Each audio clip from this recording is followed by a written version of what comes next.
he was retired from TOing. He's like, I'm retired, and then showed up and did stream running here. Okay, he's helping, but he didn't organize the whole event. That's the hard part, right? His tournaments were great. But hey, look, we're getting into it. It's finally time. We got maybe the third or fourth ever recorded instance of Sheik Duck Hunt. Yeah, I'm still not used to Town and City being a starter. This is odd to me. But I was looking at the stage list, and yeah. Town and City's like always been a starter. I guess it depends on your region. Yeah, that's true. Like Town and City was like one of the prototypical starters for like, especially pre-quarantine. I personally think FD and Town and City is a little too much flat stages for starters, but man, I coach a Kazuya player. Give me more flats. Fair enough. Up you go. Yeah, the damage racking up very, very quickly for this Duck Hunt versus Sheik right now. You know, neither of these characters killed particularly early. Unless well, you miss a tech under the stage. Yeah, we'll call that a warm-up. Oh! And right back! What am I saying? I think they're just trying to prove me wrong right now. Killing their sub 100 on both these characters, one with a mistake, one with a great little off-stage play. Yeah, they definitely did. We're off to the side of the stage. They're like, my character can't kill. I'll show you, Solo Jones. Yeah. And Senn out here bullying Fawn in the corner. A lot of the time, you see Duck Hunt able to kind of break combos and escape early just because of virtue of being able to spawn both Can and Clay Pigeon on frame 1, because that's just how item spawns work in Ultimate. But Senn kind of not really being disengaged at all in that situation, just kind of dashing back and then continuing the combo right after. And you see a little bit more of that here as he puts Fawn onto her final stock. There's a little bit of worry here for me anyway, seeing Senn play Duck Hunt. You know, there's not a good Duck Hunt in North Carolina. Well, there's one, actually, and they do play sometimes. But, you know, it's a pretty uncommon matchup. And, you know, you'd think, oh, maybe he doesn't know it. But seeing him, like, do these bouncing fishes off cans and stuff, this guy knows what he's doing. He does have to be careful not to keep landing with his face on Can. It's true. That was like 3 in a row, and maybe a little bit lucky that it's Town and it didn't kill. Yeah. Limit to 170. You don't see that very here you go. For Sheik. Here you go. Oh, the loops. Catching some DI there. And, oh, there it is. What a play. A 2-stock from Senn, and that's like one of the biggest disadvantages to Duck Hunt in this and a lot of other matchups, where once she starts the up B, very, very vulnerable there, and it's a very linear recovery. Whereas, like, you see a character like Olimar, that's why Olimar goes high so often in recovery. Same thing with Duck Hunt. They like to recover with jump, air dodge, and then they'll go high as possible with the up B, because if they go low and you're already, like, on ledge waiting for them, that turnaround dare from a character like Sheik is just instant, and that surprised me for a second. I thought he locked Meta Knight, and it was just a misclick. You see him signaling, like, no, not me, not me. I'm not that guy. No. Sheik's kind of better Meta Knight anyway. Just frame data monsters. And honestly, I didn't think Sheik was good for very long in this game. And people just been proving me wrong lately. I think Sheik was always, like, I don't know if I can say intended, but was always intended to be a late meta character, just by virtue of like the precision required to play her and pilot her at the top level. Absolutely. And Senn has been having an amazing couple of years, really. Yeah. I heard someone say Senn was like right on the edge of being good for a really long time, and it's just been breaking out lately in the state of North Carolina. Especially post-quarantine. I feel like from the people that I've talked to about it, Senn was like a borderline, like an edge case pre-quarantine, and then something happened. Something clicked. And what's Fawn is from MDBA? Or? Fawn is Tri-State. I believe New York, but I won't swear to that. I know I've seen her at Xeno a lot, like on streams and stuff, so I think from that general area. That's cool. You know, it's nice to see uncommon characters out here doing it. Gotta be careful off stage again. Oh, great tech. Yeah. Very, very good reaction there from Senn to make sure that that's not really going to take it early a second time, just like last game. Both of them up with that can, and Senn just using that fast initial dash that Sheik has at her disposal to burst straight through both the Gunman and Fawn, but Fawn is able to fire back pretty quickly, just rising up air. Bada bing, bada boom. Nice little aerial in to grab, And wow, going off stage on purpose there to get the full up air and not hit the ground, I think. And able to just get the first kite into another one, into a drag down combo, and that's 41%. Ongoing with this advantage state right now. And it does not look like it's going to be stopping anytime soon, as Senn once again catches that landing with a down tilt. Fawn finally gets her feet underneath her though, and a rapid jab is going to at least do a little bit to even up this damage count, but needles, needles, needles. Yeah, I like the aggressive bouncing fish. Obviously very risky to be throwing something like that out as a mix-up. But you know what? If it worked, it would have killed. So, you know, sometimes just because something doesn't work doesn't mean it was the wrong option. Fawn focused on holding center here. Senn trying to poke their way through this wall that's being set up. Right now, you know, I feel like Duck Hunt likes to play in the corner, and Sheik likes to keep center stage. And so they're both just kind of sitting in their zone and poking at each other until something sticks. Senn doing a really good job of picking moments to stay grounded and moments to jump over. And it's kind of just based on gunman, but this time, yeah, definitely a little bit of a curse as they jump straight into that rising up air from Fawn. She's able to take that first stock lead. Sheik's recovery incredibly good, so very much able to go down there and make life difficult for Duck Hunt without too much risk to himself. And yeah, look at that, throwing out two aerials into the wall jump. Really, really tricky stuff, but not quite able to connect this time. Fawn just remaining confident, not panicking off stage, and making it back to ledge safely. I know for sure, if I saw Sheik like wall jump and then fly towards me at Mach 3, I would have panicked and died. Yeah, just say you got it. you earned it. Yeah. Oh, the needles hitting the can, and a bit of a taste of your own medicine situation there as Fawn explodes off the top. Definitely earning it that time around as well, but 99.1%. The thing that I worry about here is actually giving Sheik rage, because for this low damage area, she actually doesn't really want the rage. It's true, yeah. Later on, she kind of needs it to kill. Oh, great bouncing fish there to call out the high recovery. Not going to kill, but the advantage state just continuing. Great use of movement to make sure that Senn keeps center stage as long as possible.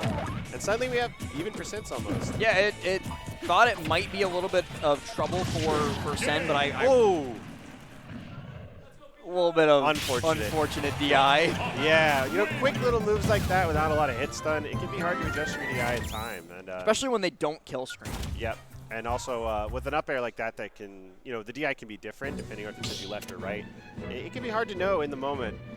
Especially when characters like Duck Hunt, or think about like Rob. Oh yeah. Where they can continue to drift while hitting you and potentially cross you up and ruin what would have been good DI in another situation. It's very, very unfortunate, but actually very fortunate if you're one of those characters. And Fawn definitely pretty happy about that one. Now evening up the game count. Back on Senn's counter pick. She's not going to let him go back to town after that first game. Let's be real. So PS2 it is. You know, both of them with big smiles on their faces.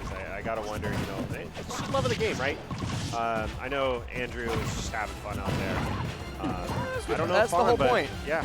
Again, everyone looks like they're having a great time. It's always good to see. 50% for each of them right now.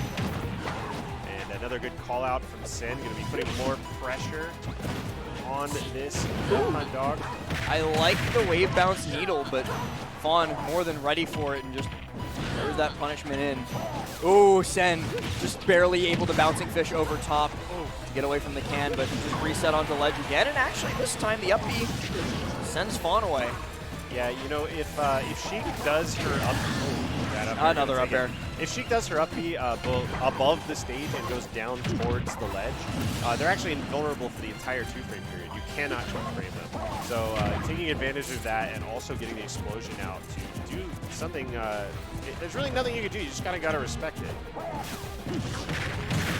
Oh, gets caught in the blender a little bit. That's going to be a lot of damage. Actually, 38% is not as much as I thought was going to happen, and this is a little bit more like it as Fawn gets the double up air for the juggle.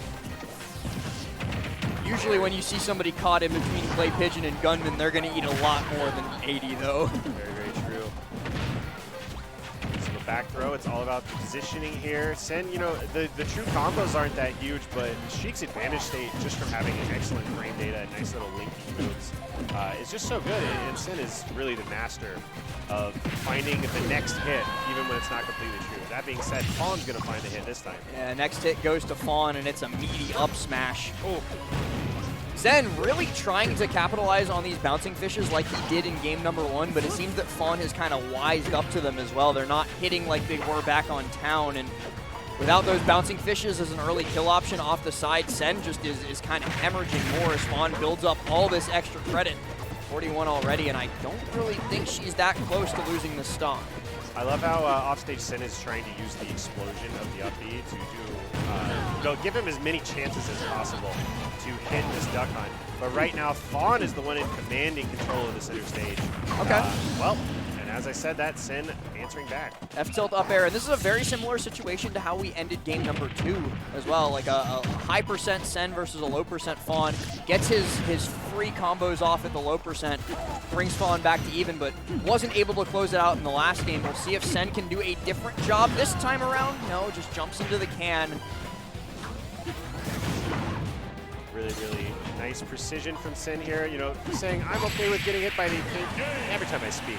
Every time I speak, they do it. I was saying doing a great job, you know, being okay with being okay with being hit by the small percent damage things. You know, you got to take a risk here and there, but avoiding the big hits. But Fawn finding that back air, I haven't really seen them use that move much at all. Saving it for when it really counts. It's been a lot of like grounded tilts, like F-tilt, down tilt, and then in the air, it's been nair and up air the vast majority of the time. But this time, the opportunity was right, and back air connects right on the tip of the duck's beak. That's a 2-1 lead, and this has been a very, very close set, though. Every single interaction can go either way. So hopefully we can see a really good game 4 here. On last stock, last hit every time. Ooh, Senn just not spacing around the gunman correctly this time around. Barrel comes out once again. It seemed like as the set's gone on, Fawn's hit rate has only gone up, but speaking of hit rate going up, Senn keeps it going. The bouncing fish connects as well, and Fawn's already at 102%, but hell, I wouldn't have been surprised if she died for that. Yeah, I'm actually surprised she didn't. I'm so close to the top of the PS2 Lasso, which is one of the shorter ceilings, and then just an up smash, and it's over. And that can be the struggle of Sheik. I was about to say, that seems like Sheik syndrome right there. Just like, ha, ha, ha, look at all this hard work I'm doing. Yeah, nice. Check out this F smash, nerd. Ooh, that was nice, though. Again, going down there with the explosion, just using, you know, you got aerial, aerial, aerial, maybe even wall jump aerial, and then you use the explosion as just like one last, maybe I can hit you. And then you make it back first, and you just get to keep your advantage state going. A lot of nice damage off stage. Senn, I think very obviously knowing that he would not be able to kill Fawn unless she made a major mistake off stage, so just opting for as much damage as humanly possible through that situation. Yeah, and it racks up and results in an even game again. But again, like percentages mattered very little here. People have been living to stupid high percents. It's been all about finding that big hit. That being said, 118 to 82. Fawn definitely winning a few interactions in a row here. Dash attack again. Ooh, wow. I was not sure who died for a second I there. thought it might have been the Sheik explosion and not the can explosion. Yep. But no, the can explosion going to take that stock early. Or at least early for this matchup. And the forward throw into the can, and it's just racking up. This feels like watching Snake play with a lead. Every time you try to interact, you take a little bit more of that chip damage, and it gets worse and worse for you. But Senn should be able to capitalize on this and turn it into a stock. But see, even there, even as the bouncing fish connects to bring Fawn onto her final stock of this game, you have to eat that trade with the barrel for it. Absolutely. And that's so unfortunate because now, as Senn is hitting that 104% mark, especially at the ledge, I don't know how he survives this trap. Yeah, no more jump on him. He makes it back. I mean, again, Sheik's recovery, she has a lot of very good options, even with no jump. But just no more paths back into advantage that I can find. Fawn's just kind of playing with her food right now. Look at the way she's bouncing the can around, trying to keep Senn guessing at all times. Only 2.2% on her as well. Okay. Landing there. Dash. Gonna do it. Yeah, just the dash in tilt. Yep, you know, you get him to 150, you don't gotta find anything big. Just find the hit you need in the corner, and that's it. That's all it takes. Yeah, and Fawn with an excellent performance there. With that duck hunt, it looked really, really good for Senn at the very beginning, but Fawn with some excellent adaptation turns that around and gets 3 games in a row. And we'll see a little bit more Fawn later, at least one more set. She'll be facing off against the loser of Anathema and Moxie. And I know she's already beaten a pretty dang good Rob to get here like a couple sets ago. So if Anathema ends up losing out on that, we'll